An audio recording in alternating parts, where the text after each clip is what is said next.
Hello everyone, as with you always, this is Rich doing another video today on XRP. So I hope you're all having a wonderful day today wherever you are in this great world. We're gonna talk about XRP. And I gotta start with this. XRP Ledger surpasses massive $2 billion milestone. XRP Ledger has cleared $2 billion in tokenized assets. We haven't even gotten started yet. Wait until we start getting close to $1 trillion in tokenized assets. Once tokenization gets the green light and the regulations are in place for it to happen, it's going to happen so fast. People are going to be shocked by it when all that value starts flowing onto these networks. Document found: the ECB just approved DLT issued securities as eligible collateral.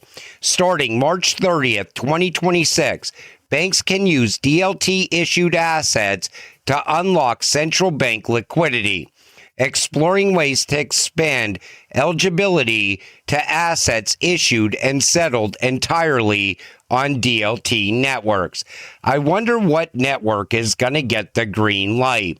You got to remember, Ripple has been working with the ECB for such a long period of time now. Remember, Brad and Christine Lagarde were always seated at the right tables for years, and Ripple can already pass MiCA regulations as well. I will keep you up to date on what happens there next. $100 per XRP isn't delusional, it's reality. Any person that throws the XRP can hit $100 because the market cap would be $10 trillion. Full stop. Market cap assumes an asset stores value. A global liquidity asset moves value.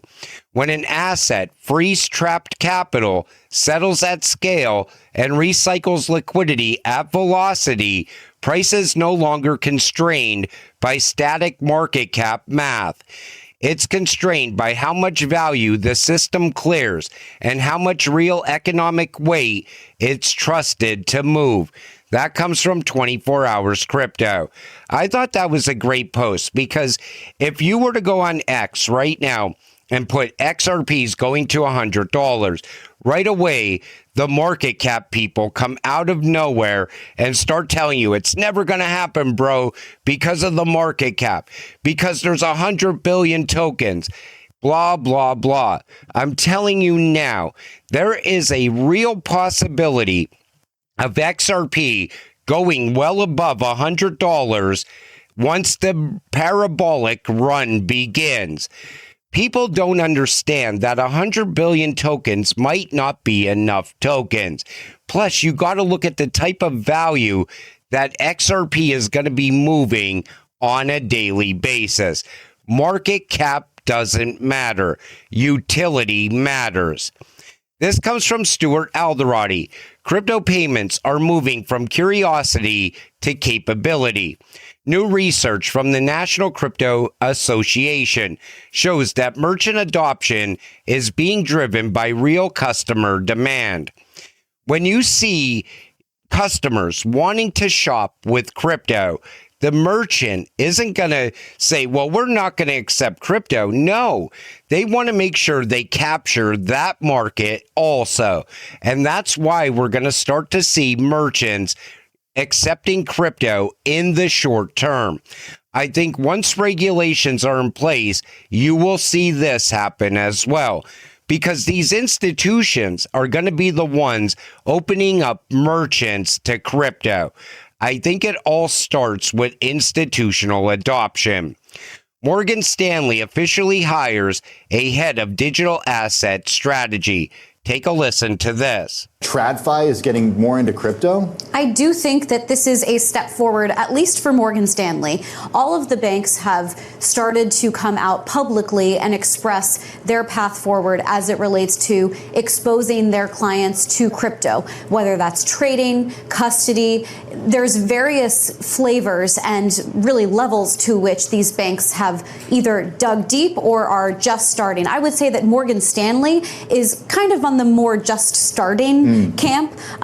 You have firms that have been in this space for a while. JP Morgan is a little bit further down the road. They have announced their own efforts with regards to working with Coinbase. But with today's announcement, it's really Morgan Stanley's commitment to furthering their efforts as it relates to crypto. And they don't want to be left behind. That's what it comes down to. Take notice, she talked about JP Morgan already being involved in this space. Well, Morgan Stanley, they have no choice but to get involved in this space. And take notice, Bitcoin Magazine said, this is a step forward for Bitcoin and crypto. This lady not once said Bitcoin at all. She said crypto and digital assets. They always try to bring Bitcoin to the table. But also remember, Morgan Stanley said this about Ripple. Swift alternative endorsement. Morgan Stanley has highlighted that Ripple-like payment systems offer advantages such as near instant settlement, faster transaction cycles, and significantly reduced fees compared to the traditional Swift interbank messaging system. Then they go on to talk about institutional recognition for Ripple and XRP usage among professionals. Reports in August 2025 indicated that unlike other cryptocurrencies, XRP saw increased adoption among young professionals at Morgan Stanley, with interest growing from 0% to 5% in 2025. Morgan Stanley knows the future. They also see where XRP is going. What upends our financial system is when you have too much consolidation. Take a listen to this clip right here. People like to throw around this idea of systemic risk, stability, but when you look at the numbers, we're talking about very small percentages in comparison to the larger players in the financial services sector. And so that's a great example. At the SEC, I always go back to the CFTC. The largest clearinghouses are actually systemically designated under Dodd-Frank. They are controlling way more volume of trades and clearing than anyone else, any new startup, any new entrant into the market. So I think that people have to realize when we talk about systemic risk, we're really talking about the concentration in existing players, and that these emerging markets, whether it's stablecoins, whether it's, other tokenized equities, whatever we're looking at, it's a very small percentage. It's not a systemic risk at this point, maybe sometime down the road, but right now, this is not going to upend our financial system. What she's essentially saying is this: the big players, they've been controlling the entire system. And now that you have new players coming to the table, they don't want to give up any room for those new players. They want to make sure that they are still the main players, and that's why they're fighting back against crypto. That's why they're fighting back against stablecoins and yield. That's because they want to make sure that they are always going to be the leaders when it comes to money. That's why you see JP Morgan, Jamie Dimon, always pushing away from crypto. But in the background, he's also getting involved with crypto. Same thing is going on with all these other banks. But here's the problem. Crypto isn't going anywhere. And now they're coming to terms with that. But yet they don't want retail earning anything on stablecoins. And that's their biggest fight right now. Once they get past that hurdle, then it's about cross-border payments. They don't want to lose all those fees associated with cross-border payments. The problem is that everybody wants fast, cheap, and secure. They don't want slow, outdated, and expensive. And because it's expensive, that's where the banks make their money. So that will be the next fight after stablecoins, in my opinion. We hacked Alibaba AI for XRP, Bitcoin, and Ethereum forecast. So they went through all the trouble of hacking this AI, and they came out with this lousy price prediction of $8 by 2027 for XRP. Why even bother? We all know as XRP holders, it's going so much higher. Way before 2027. Sometimes I think when they write these articles, they want people to believe that XRP isn't going to hit any type of decent price points until like after 2030. And I think it's all part of trying to get retail to sell off their XRP before it happens. I'm telling you now, that flip of the switch moment, it's going to come out of nowhere. And most likely it's going to be on the way up, because most people are going to sell off their entire bag on the way up. And as they're doing that, all of a sudden, everybody's going to be calling for this major pullback to happen any moment now, and that pullback isn't coming. Then they're going to flip the switch, and right away, the price is just going to surge up to maybe $100, $200, $300, $400 very quick. Who knows? This could be the year the banks come out of the testing phase on the XRP ledger. On the private ledger, capital seeks safety, why silver dominates, and what could come next. So here's what they're saying. This is the capital rotation, which I've been talking about quite a bit now, because I want you to understand that that rotation is still intact. So you see, number one, security phase. Capital flows into precious metals, which we're seeing now. Stabilization phase. Volatility decreases. Markets consolidate. 3, risk phase. Reallocation to assets with higher return potential. That's why you will see the shift into Bitcoin. Then people will be like, well, the top's coming in for Bitcoin. Time to move on to altcoins. And then you'll see all that money, all that liquidity flowing into altcoins. And you're going to see one of them popping off one after another. But if you look at gold and silver now and the parabolic run it's been on, that shows you the parabolic run that's coming for crypto. And that's why I think XRP is going so much higher. The dollar is dead. They just admitted it. Ken Griffin from Citadel calls U.S. spending reckless and unfixable. Take a listen. The area of recklessness is the spending of governments around the world, who are all, with little exception, all spending well beyond their means. That's the recklessness of this moment in history. This is not a parallel to the 1920s in terms of the recklessness of the private capital markets. It's a story of the recklessness of government spending.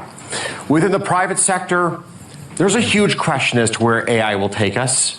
And I was carefully taking notes and listening to what Larry has to say, or to what Madame Lagarde has to say, because this is one of the big issues of our moment. Will AI create the productivity acceleration that is hoped for in Washington and in the halls of government around the world as a way to overcome the profligate spending that we're currently engaged in? Like the world needs a savior. And the hope is that AI is the savior that we need for productivity. And the challenge with this is it may or may not be. We just don't know. So they are hoping that AI saves the US dollar and the rest of the governments all around the world, because this isn't just a US problem. This is a global problem. And this is why you see the big push for AI. They are banking on AI saving everything. And here's Ray Dalio. The monetary system as we know it is breaking down. Take a listen. Is this a time when we're entering capital wars? Yeah, the other side of trade is capital, and there are big imbalances. That means there are big interdependencies. Yes. The United States needs a lot of capital, right? Countries are worried that the capital that they're owning could be cut off. And there's a natural dynamic that's playing an important role. And that's also showing up now already in the form of central banks shifting to gold. We're seeing the central banks build up gold reserves, as is traditional when great conflicts emerge. And so we also could see that related to Greenland, that you could see the not making the purchases of the American capital, and then that would have a dynamic for the capital markets, which would be probably more significant in its impact than the trade wars. Yeah. In your mind, is this the beginning of the end for the prescience of the U.S. dollar? It's the beginning of the end of the monetary system as we know it. It's not just the U.S. dollar, it's the fiat monetary currencies. So the UK, the euro, Japan, China all have similar debt problems and so on, and are dealing with the same interrelationships, which is the reason you're seeing gold being chosen by the central banks. They want a currency. Gold has always been the main currency, and it's the only non-fiat currency. In other words, not the currency that can't be printed, that they want. And so that's why you're seeing central banks move and sovereign wealth funds move to gold, and that's the nature of the shift of the monetary system. And they're going to go to a gold-backed digital euro and a gold-backed digital dollar and a gold-backed digital yen and so on. And that was the path that every single country put themselves on when they started buying up tons of gold. And I even said back in 2022 that this was eventually going to happen. The days of fiat currency are coming to an end, and people just don't want to believe it until it happens.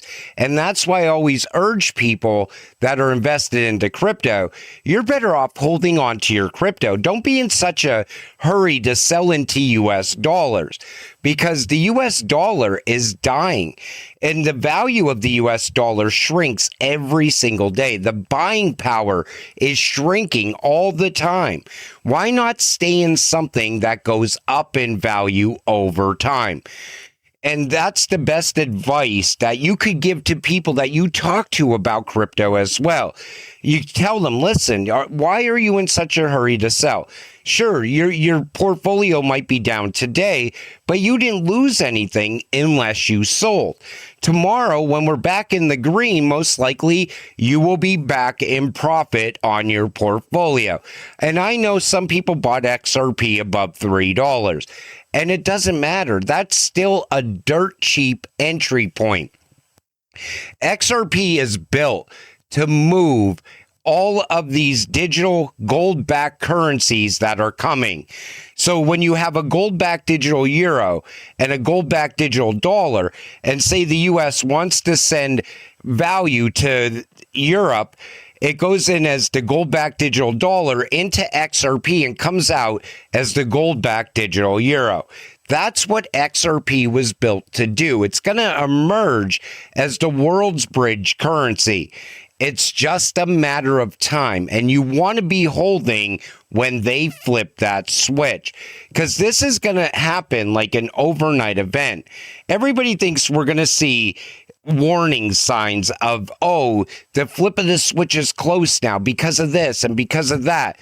But it's going to come out of nowhere. Same thing with the run-up on XRP. It's literally going to come out of nowhere. You're going to see this market shift so quick, people are going to be trapped on the sidelines when the parabolic run begins. But until it happens, stay patient, stay positive, and let's get rich together. With that said, I'm going to wrap up this video. I want to thank you all for watching. I appreciate all of you. I'll see you in the next one. Have a great night.